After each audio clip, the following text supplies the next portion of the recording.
नमस्कार मेरे प्रिय मसीह भाई बहनों को और प्रभु की उपस्थिति में आप सबका स्वागत है। और हम सारे विश्वासी सारे मसीहों को प्रभु यीशु ख्रीस्त के नाम से जय मसीह की। तो जिस प्रकार हम प्रकाशित वाक्य को लेके हम बातें कर रहे थे, जिस प्रकार प्रकाशित वाक्य को हम सीख रहे थे और इससे भी और आगे बढ़ेंगे, इससे भी भयानक भयानक जो बातें हैं बाइबल में, जो प्रभु यीशु मसीह आने का समय जो होने वाला है, उस विषय में हम फिर से आज आगे बढ़ेंगे। तो देर ना करते हुए हम शुरू करेंगे। तो बीते हुए दिनों में मैंने जो संदेश को दिया था उसमें पहला मोहर, हम सब जानते हैं कि प्रकाशित वाक्य में जो है 7 मोहरों के बारे में लिखा है। तो पहला मोहर खोलने के बाद क्या होने वाला है वो मैं पहले संदेश में आपको बताया था। और आज हम बात करेंगे दूसरा मोहर के बारे में। प्रभु यीशु मसीह जब दूसरा मोहर को खोला था, तब दूसरा मोहर को खोला यानी खोलेगा, तब क्या होने वाला है उस विषय में हम देखेंगे। तो आज आप तैयारी हो जाएं वचन को सुनने के लिए, प्रभु यीशु मसीह की उपस्थिति में आने के लिए अपने आप को तैयारी कीजिए और वचन को सुन के समझ सकने के लिए आप प्रयास कीजिए। तो आइए, इससे पहले हम वचन में जाएंगे जो लिखा है दूसरा मोहर के बारे में। वो है प्रकाशित वाक्य का 6 अध्याय 3 और 4 पद को हम आज देखेंगे। तो आइए परमेश्वर के वचन को मनन करते हैं। प्रकाशित वाक्य का 6 अध्याय 3 और 4 पद को हम आज पढ़ेंगे। जब उसने दूसरी मोहर खोला तो मैंने दूसरे प्राणी को ये कहते सुना, आ। फिर एक और घोड़ा निकला जो लाल रंग का था। उसके सवार को ये अधिकार दिया गया कि पृथ्वी पर से मेल उठा ले, ताकि लोग एक दूसरे का वध करें, और उसे एक बड़ी तलवार दी गई। परमेश्वर के वचन हम सबको आशीष करें। यहाँ पे हम समझ पाते हैं कि वचन में हम देख पाते हैं कि दूसरी मोहर जब प्रभु यीशु मसीह खोलेगा ये संसार में, तब जाके पूरे शांति मेल मिलाप हटा लिए जाएंगे। आज हम संसार में भी देख पाते हैं, देश देश में मेल मिलाप नहीं है, इंसानों में मेल मिलाप नहीं है, भाई बहनों में भी मेल मिलाप नहीं होता है, बाप बेटे में भी मेल मिलाप नहीं होता है, और लड़की बेटी और माँ के बीच में भी मेल मिलाप नहीं होते हैं। ये मेल मिलाप जो उठने वाले हैं थोड़े ही दिन में, क्योंकि ये वचन में लिखा है जब दूसरी मोहर खोलेगा प्रभु यीशु मसीह, तब ये संसार का जो मेल मिलाप है वो उठा लिए जाएगा। तो मैं आपको थोड़ा शॉर्टकट से मैं बताऊंगा, लेकिन आप भी वचन को पढ़िएगा तो आप भी समझ जाओगे इस प्रकाशित वाक्य के बारे में परमेश्वर की उपस्थिति में। तो यहाँ पे देखते हैं कि जब प्रभु यीशु मसीह दूसरा मोहर खोलेगा, तब एक लाल रंग के घोड़ा निकलेगा।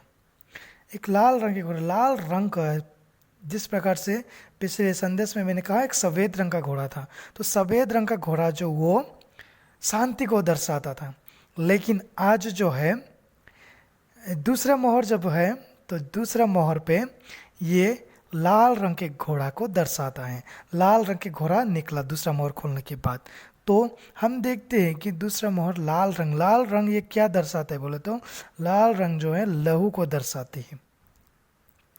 उसका सवार को अधिकार दिया गया कि वो पृथ्वी पर से शांति को, मेल मिलाप को हटा दे।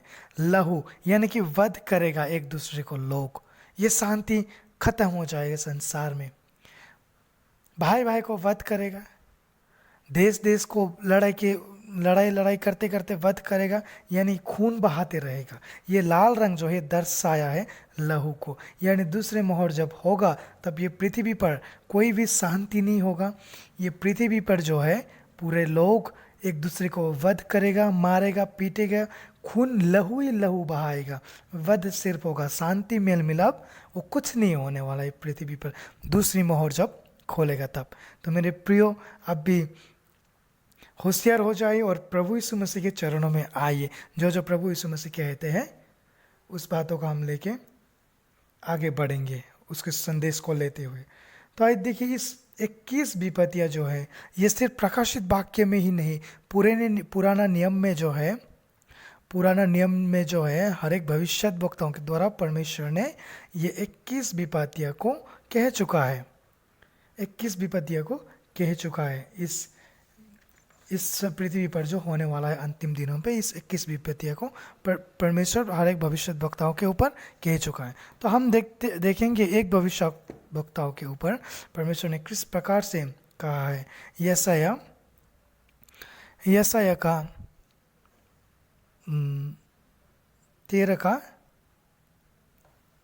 13 वचन में हम देखेंगे। यशायाह 13 का 13 वचन में, इसलिए मैं आकाश को कपाऊंगा और पृथ्वी अपने स्थान से टल जाएगी। ये सेनाओं के यहोवा के रोष के कारण और उसके भड़के हुए क्रोध के दिन होगा।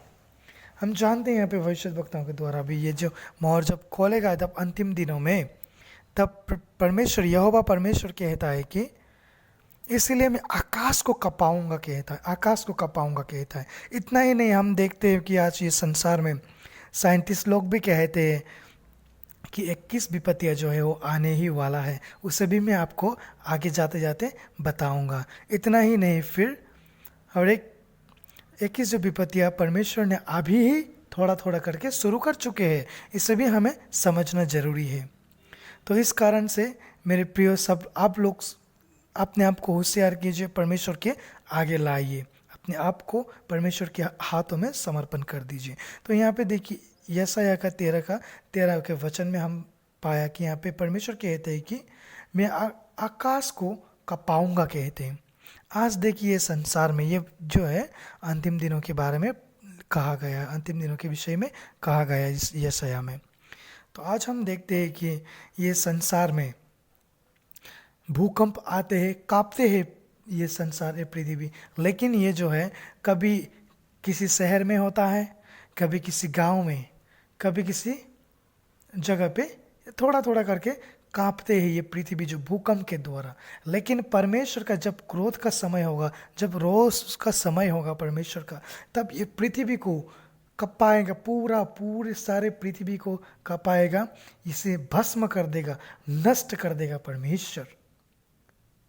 हम जानते हैं परमेश्वर के क्रोध के दिन में ये यशायाह का वचन में लिखा है, कपाने वाला है इस पृथ्वी को।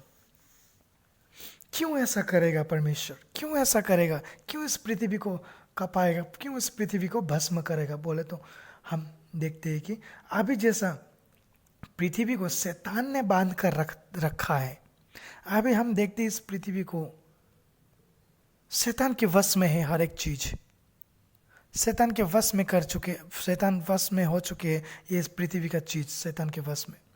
तो इस कारण से हम ये जो पृथ्वी है, आप देखते हैं हर एक चीज अच्छे भले बुरे आपको लालची दिखाएगा, अभिलाषा में पड़ा देगा। ये सब जो है, ये सब जो है शैतान का वश में कर चुके हैं। पृथ्वी जो है शैतान के वश में है अभी फिलहाल। तो इसी कारण जब 7 साल का मसीह विरोधी होगा इस पृथ्वी पर, 7 साल तक जब होगा, हम जब स्वर्ग में रहेंगे और वो 7 साल जो है इस पृथ्वी पर जब मसीही विरोधी चलेगा, उसके दौरान, उस विरोधी के दौरान, उस विरोधी मसीह विरोधी के समय परमेश्वर ये संसार को पूरा भस्म कर देगा, पूरे खत्म कर देगा। क्योंकि ये सब शैतान के वश में है। और ये जो शैतान के वश में है, प्रभु यीशु मसीह जब आएगा तब शैतान के वश में नहीं होगा। क्योंकि ये शैतान के वश में अगर होगा तो प्रभु यीशु मसीह थोड़ी आएगा इस पृथ्वी पर। क्योंकि प्रभु यीशु मसीह पवित्र है और वो इस पृथ्वी पर आने के लिए अभी फिर से इस पृथ्वी को पवित्र करेगा। उसके बाद जाके वो 1000 साल इस पृथ्वी पर राज्य करेगा प्रभु यीशु मसीह। सब चीज़ों को नए कर देगा, सबको पवित्र कर देगा, सबको उजाला कर देगा, शैतान के हर एक काम को खत्म कर देगा, भस्म कर देगा। अभी जिस प्रकार से शैतान की राज चल रहा है, इस पृथ्वी को खत्म कर देगा, हिला हिला के हम वचन में पाते हैं, नष्ट कर देगा उस 7 साल के अंदर मसीह विरोधी का समय। यीशु इस पृथ्वी को पवित्र करेगा, उसके बाद यीशु इस पृथ्वी पर राज्य करेगा, क्योंकि वो पवित्र है। हम पहले भी कह चुके हैं। ये सेनाओं का यहोवा का ये जो दिन है, ये सेनाओं का यहोवा का जो परमेश्वर का क्रोध का दिन होगा, ये मसीह विरोधी का समय जो है वो परमेश्वर का क्रोध का समय होगा। तो इस कारण मेरे प्रिय, हम जो है बिना त्यागे हम अपने आप को त्यागना होगा, अपने आप को मतलब परमेश्वर के अधीन करना होगा। जिस प्रकार वचन में लिखा है याकूब के पत्री 4 अध्याय 7 पद में हम पढ़ेंगे कि अपने आप को परमेश्वर के अधीन कर दो और उसके सारे हथियारों को बांध के शैतान से लड़ो, तो शैतान तुम्हारे पास से भाग निकलेगा। तो इसी कारण मेरे प्रियो, ये जो प्रभु यीशु मसीह का क्रोध का दिन, परमेश्वर का क्रोध का दिन आने से पहले, ये जो 7 साल मसीह विरोधी का दिन, गुप्त आगमन आने से पहले हम अपने आप को तैयारी करेंगे। यही दूसरा मोहर खोलने के बाद जो होने वाला है, लहू बध, पूरे एक दूसरे को मारेंगे, पीटेंगे, लहू बहाएंगे। इस दिन को हम ना देखने के लिए, इस दिन में हम प्रभु यीशु मसीह के साथ स्वर्ग में रहने के लिए हम अपने आप को तैयारी किए करें। हम अपने आप को, जिस प्रकार रोमियो 12 अध्याय 1-2 पद में लिखा है कि अपने आप को परमेश्वर के अधीन कर दो, परमेश्वर अपने शरीर को परमेश्वर को चढ़ाओ, यही तुम्हारे लिए आत्मिक सेवा है बोल के। इस कारण से मेरे प्रियो, हम सब जितने हैं इस संदेश को सुन रहे हो या फिर सुनेंगे, सब लोग परमेश्वर के अधीन हो जाए, सब लोग परमेश्वर की ओर आने के लिए कोशिश कीजिए। क्योंकि ये जो परमेश्वर का भड़कने वाला दिन, जो मसीह विरोधी दिन आ रहा है, इस दिन में बहुत भयानक चीज़ें होने वाला है। इससे भी और अधिक भयानक डेंजरस चीज़ हम देखते हैं बाइबल में। तो हम इसे आगे बढ़ते बढ़ते और भी हम सुनेंगे और भी आगे बढ़ेंगे और भी गहराई चीज़ को हम जानेंगे। और सिर्फ सुन के ही नहीं, इसे हम मानने के लिए, इसके अनुसार चलने के लिए हम कोशिश करेंगे। तो आज मैं ही इतना में समाप्त करूँगा। आप सब इस वचन को जिस प्रकार से भी आपने सुने हैं उसे ग्रहण कीजिए अपने मन में और अपने आप को तैयारी कीजिए प्रभु यीशु मसीह के चरण में आने के लिए।